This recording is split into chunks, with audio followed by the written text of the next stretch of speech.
نوشہرو افراد سول ہسپتال میں کرونا وائرس سے متاثر افراد کے لیے وارڈ قائم کر دیے گئے ہیں۔ مزید دیکھتے ہیں بابر علی کی اس رپورٹ میں۔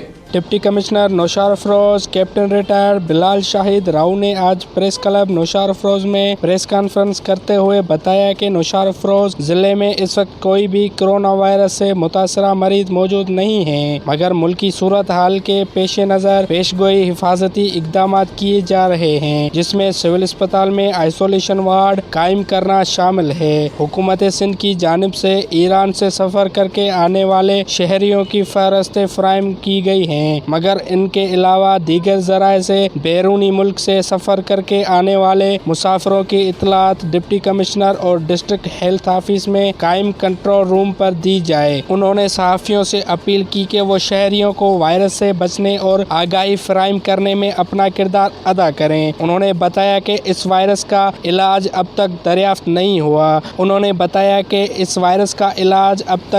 نہیں ہوا، مگر احتیاطی تدابیر اختیار کرنے سے اس مرض سے بچا جا سکتا ہے۔ ان کا مزید کہنا تھا کہ اگر کسی بھی شہری یا صحافی کو کوئی ایسا شخص ملے جس نے گزشتہ ماہ میں ایران یا چائنا اور دیگر متاثرہ ممالک کا سفر کیا ہو اور اس میں کورونا جیسی علامات پائی جائے تو اس کی اطلاع کنٹرول روم پر دی جائے۔ کیمرامین سہیل راجپر کے ساتھ بابر انصاری، راز نیوز، نوشہرو فیروز۔